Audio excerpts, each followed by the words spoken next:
Hope everybody grabbed your communion cups. If you haven't, they're in the back. If you're at home, you still got time to grab crackers and some juice or something. We're going to be having communion during the songs, so you got a little bit of time. Just a little heads up, I had some teeth dental work done this week. The dentist said it wasn't the hardest teeth he's ever pulled out, but they're up there. So I'm still super swollen on the inside, and I don't feel like talking. I know. It is still me. So Lowell agreed to preach this morning, so he's going to fill in for me while my mouth shrinks back down to size. And so without further ado, Lowell, I'm just going to hand it right over to you. Thanks for being here. Well, thank you, Josh. Got to admit, I'm a little bit concerned because I'm not in the situation where I'm preaching on a weekly basis, every Sunday or something like that. I have the privilege of not having the pressures of having to prepare a message on a weekly basis. And what that means is that God has the opportunity, I have the opportunity of listening to God for weeks, sometimes months before, and have Him work a message on me so that I can share that with the rest of the congregation whenever it is that I am finally called to preach. The good news is that I do certainly feel that kind of a leading, that God has been working a message on me, particularly just this last week. The bad news is that I've got about 2 more messages that God is working on me right now, too. So I hope that doesn't mean troubles for Josh and for his family, but we'll see what ends up happening with those additional messages that, God is sort of working on me right now. In the last 3 weeks or so, we had the opportunity of purchasing some property that, we had been looking at for probably 3 or 4 years, something like that. And, the price was always way up here in the stratosphere. And finally, the price came down at least near the ballpark figure that we were willing to pay for that property. So my wife and I were able to buy the property, and it's actually right next door to Josh and Aaron out in Wonder Lake. And a couple of things happened with that particular property. One, we think it's a perfect property to be able to build a drive-out garage underneath a house. And so when we talk about a drive-out garage, we're talking about a drive-out garage with like 14-foot ceilings, because we have to have room for the RVs. That was one of the things, one of the reasons that we were looking for that additional property for some place to move. But one of the other things that happened when we bought the property in Wonder Lake was that now all of a sudden we had lake rights. Oh, what good is our lake rights if you don't have a boat? And so we started thinking about, it would be kind of nice if we had a boat for the whole family to use. Fortunately, we're in that phase of life where we're not really looking for just the things that we ourselves can enjoy, that Lisa and I can enjoy together. We're really looking at, what are the things that the entire family can enjoy? And so one of the things that, to me, I've heard all the jokes. I know the definition of a boat. Have you all heard the definition of the boat? It's a hole in the water into which you pour money. And a boat, 2 happiest days of your life. You know when that is? The day that you buy it and then the day that you sell it. And okay, we don't know about the day that you sell it. We don't know about that part of things yet. But we do know that, we talked to a couple of people, Susan Weiss among them, and she was telling us how difficult it was to get a boat now at this particular point in time, because, anyone is happy to take a year for delivery of any boat that you want to order now. They're just very rare. And I've been told that a good used boat, if you're not ready to buy it on the moment when it comes available, well, you're not going to get that. In fact, Susan was telling me about one boat that they had that because people were looking for financing and all those kinds of things, and it kept on falling through, that they had one used boat that they sold 10 times in one day. You know, it's amazing how quickly things are going. And so the day that we were going to close on the property that we were purchasing out in Wonder Lake, I thought, well, you know, I'm here in Fox Lake. I could just as well look at a couple of marinas and see what we can find. And I walked into a marina, and long story short, I told the guy what I was looking for. I was looking for a pontoon boat that was going to handle, 10, 12 people, something like that, because we've got a lot of family members, and they also like to take other family members, or they like to take friends onto the boat along with them. And so, 10 to 12 people it really needed to handle. And, Susan told me that if you're going to do anything like, any tubing or anything like that, you have to look at 70 to 90 horse engine on the back of it, and that would handle tubing and not going to handle water skiing. And, okay, I understand that. Of course, no one had this kind of a boat, and I felt safe that no one has this kind of a boat, and no one is going to know whether they have this kind of a boat, and it's going to be snapped up within moments of when it becomes available on the market. I described this boat to the salesman, and this was on a Friday. Wouldn't you know it, Sunday I get a call that they found this boat and wanted to know when it was that I could come and see it. And it handled 14 people, and it had a 90-horse engine on it. So now I'm thinking, oh man, I really wasn't wanting to get into owning a boat at this particular point in time, but God, are you throwing it in my lap like this? Because I was told it wasn't going to happen. And yet, here is the opportunity for it to happen. So again, a long story short, we went ahead and took a look at it, and I closed on it right away just because I, at that point in time, believed that it was an answer from God to a prayer that I hadn't yet prayed. But sometimes that happens. Well, we have had a great deal of fun on it because we had Josh and Aaron out on the boat. We've had Nate and Rachel and their family out on the boat. John and Shai were camping all of last week, so they haven't been out on it. John and Sharon have been out on it, in fact, just last night to watch the fireworks along with us that were happening out in Wonder Lake. And my youngest son, Mark, and his fiancée, Alex, have been out on the boat with us already. And we're having a blast just being out on a pontoon boat and enjoying some of the tubing. You're going to have to ask Micah about what tubing behind that boat is like, because he's the only one who's actually gone tubing behind it so far. But I know that there was at least one time where he was catching nothing but air. So he had a great time on that tube, and so you'll have to ask him about it. And then, of course, we were going a little bit slower. Eden was out on the tube along with him and was enjoying that. Well, when Nathan and Rachel came out on a Thursday to go pontooning with us, one of the first things we did after casting away from shore, Nathan has a 4-year-old son named Caden. He's an adopted son.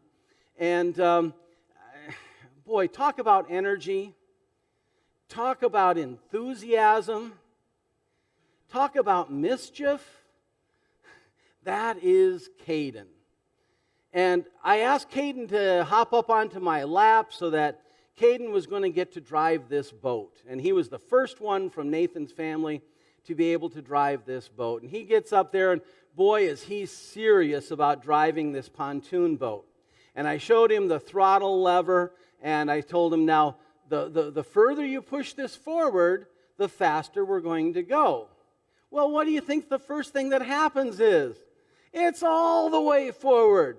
We've got to go just absolutely as fast as this boat can go, which, it's only about, 26, 27 miles an hour, something like that. So it's not a speedboat, but it was sure thrilling for him to be at the helm of this boat as we were taking it through Wonder Lake.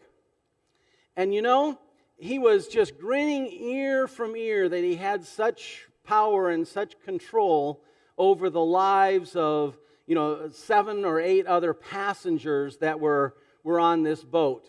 He's thinking that this is just phenomenal, that he's able to command the destiny of all of these people. Well, at one point in time, Lisa turned to him and said, "Caden, you're driving a boat." And he's just smiling from ear to ear. And she said, "I didn't know you knew how to drive a boat." And Caden is just continuing this beaming ear to ear.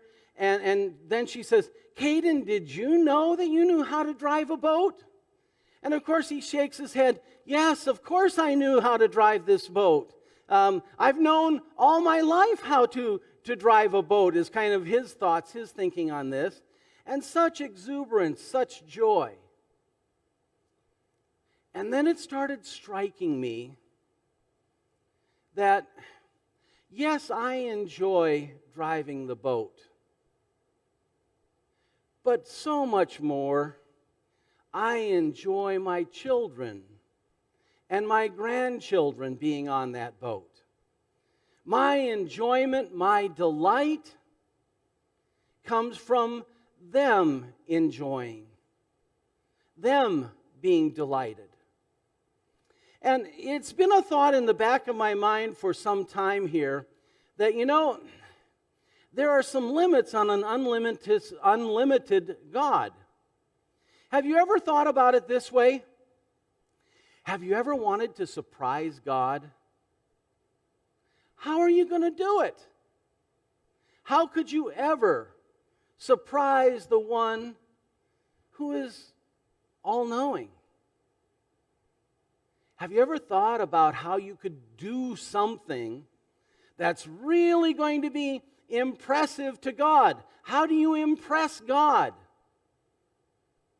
I don't know that it's possible for any of us to impress God with our measly capabilities.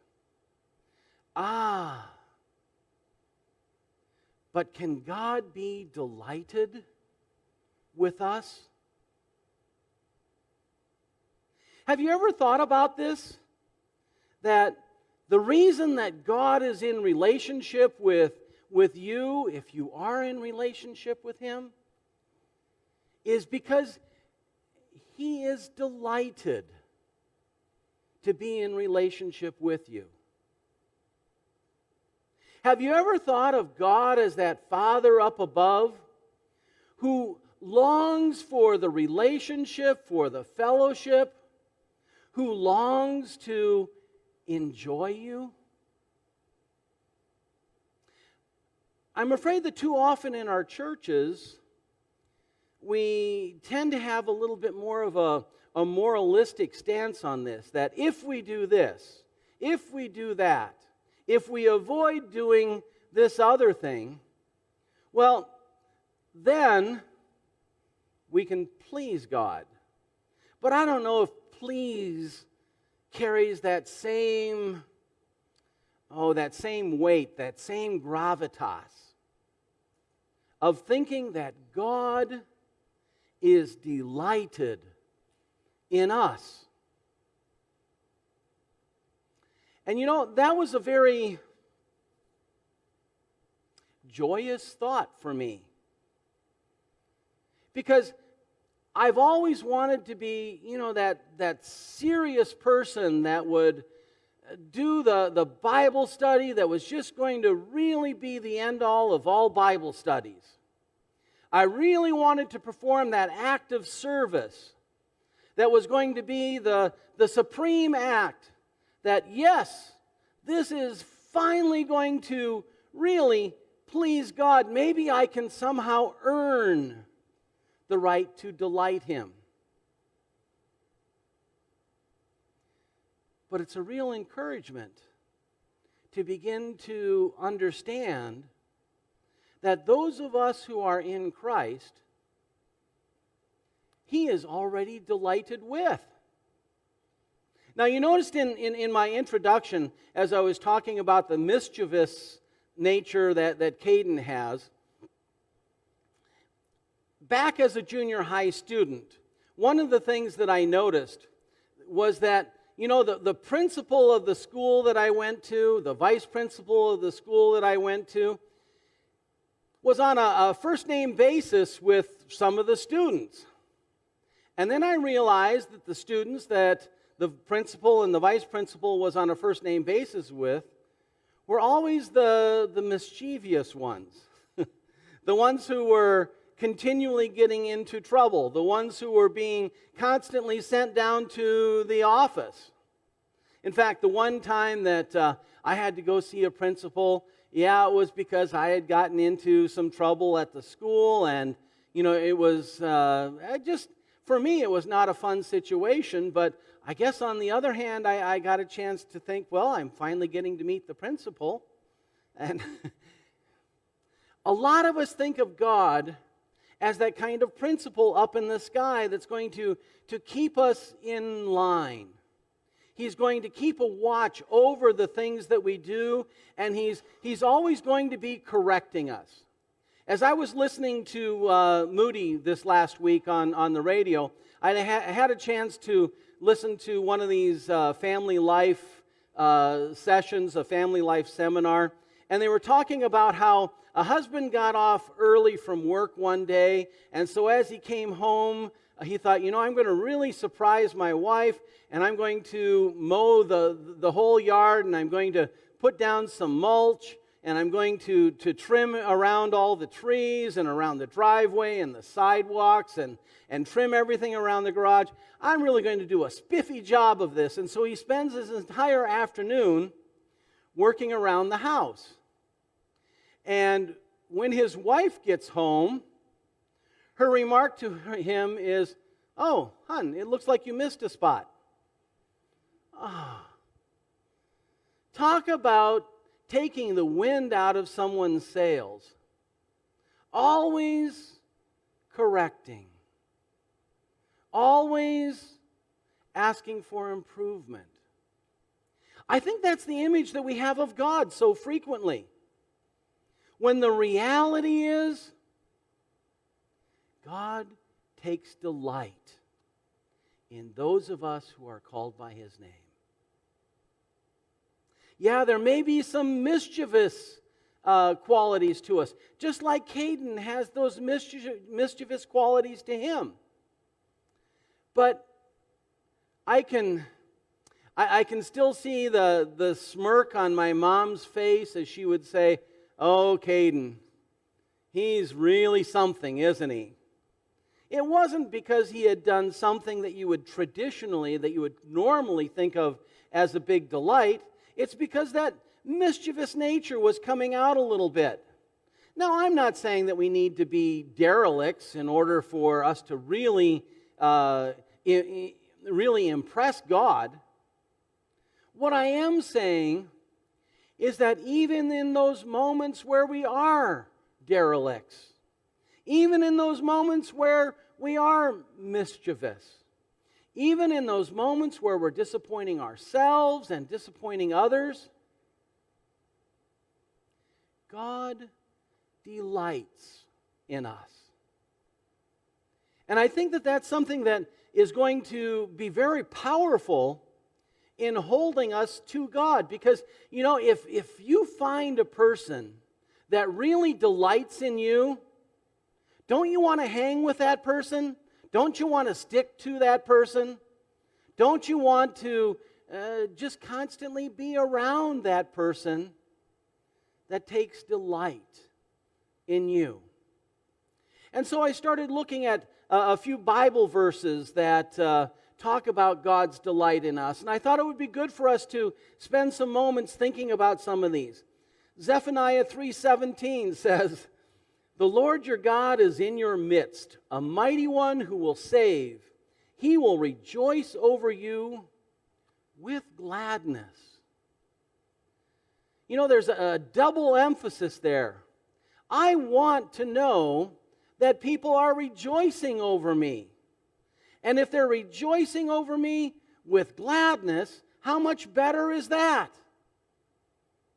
And that is the word that God has for His people. God wishes to rejoice over us with great gladness.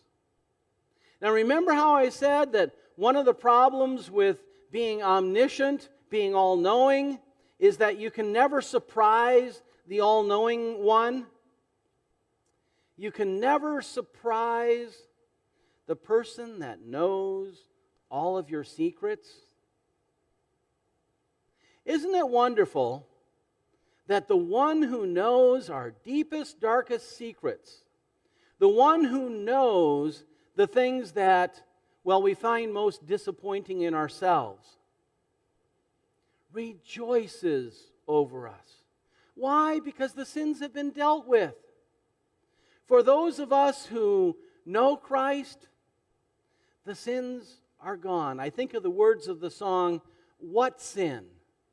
The person starts going through his memory, reminding himself of all the times that he's failed God, of all the times that he disappointed God. And as he begins confessing his sins again, because, you know, confessing sins, when you're really sorry, when you're really deeply repentant, it seems like that's never enough to just do it once. I don't know, is the secret to do it 2 times or 3 times or 10 times? Or when is enough enough? And yet the word comes to us, God rejoices in us, even knowing all of those deep, dark things. Psalm 147:11 says, "The Lord takes pleasure in those who fear Him, in those who hope in His steadfast love." Can we do that? Can we hope in God's love? Those who hope in God's love,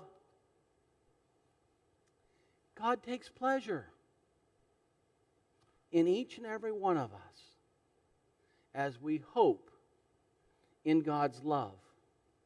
1 Peter 1:6 and 7 says, "In this salvation you rejoice, though now for a little while, if necessary, you have been grieved by various trials, so that the tested genuineness of your faith, more precious than gold that perishes though it is tested by fire, may be found to result in praise and glory and honor at the revelation of Jesus Christ."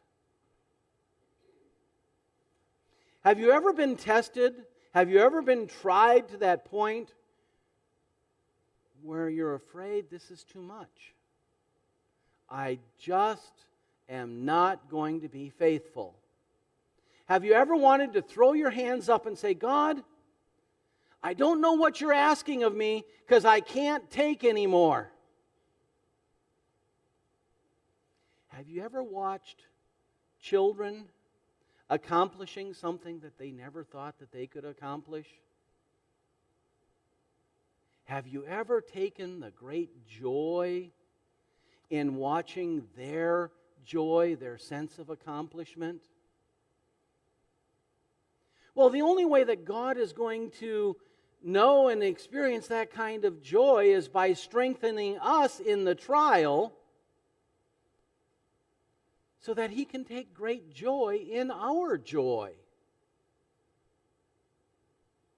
At the very root base of it all, God delights in us. God delights in strengthening us for the trials we never thought we could possibly accomplish, for the difficult situations that we never thought we could get through.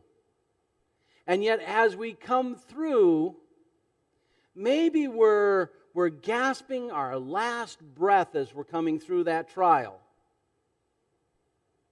God delights in the exhilaration of that accomplishment, of that conquering through our lives. Romans 2:29 says, But a Jew is one inwardly, and circumcision is a matter of the heart, by the Spirit, not by the letter. His praise is not from man, but from God. Wow! God delights in us. He lets us know that He delights in us. And in that final judgment, that's going to be that final time that God is going to let us know that He delights in us because of the work that He's done in each of us, because of the faith that we have in Him who sent His only begotten Son to die on our behalf. That is the God who, while we were yet sinners, Christ died for us. Think for a moment of the most disappointing person around you that you can think of. The person that you are most disappointed in. What is going to be your feeling? What is going to be your reaction if and when that person comes to Christ? Are you going to, yeah, let's party? Or are you going to say, oh, God, you're not going to let him out of all the dirty things that he did to me, are you? Oh, man. God shows us such grace. And He delights in us showing that same kind of grace to others around us. It allows us to experience transformed relationships. As we know that God delights in us, we can begin praying, God, give me that same delight for others as well. That I can rejoice with them as they come back into a good relationship with you, and hopefully, ultimately, a good relationship with each of us as individuals as well. 1 Corinthians 4:5 tells us, Therefore, do not pronounce judgment before the time, before the Lord comes, who will bring to light the things now hidden in darkness, and will disclose the purposes of His heart. Then each one will receive his commendation from God. Are you looking forward to that well done, thou good and faithful servant? Are you looking forward to having other people around you hearing that word from God, well done, thou good and faithful servant? Now that's something that personally I find very exciting, to understand that God delights in me and God delights in you as well.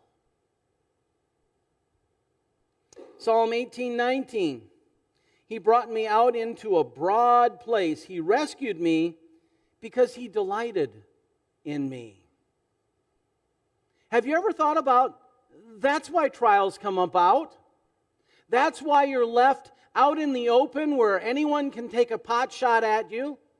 You know, when you're in one of those broad areas, you have to understand with the topography of Israel, in a broad area, there's no place to hide. It's kind of hard to tumble along with the tumbleweeds, in a desert area. They don't offer much protection. They don't offer much shade. They don't offer much of a place to hide.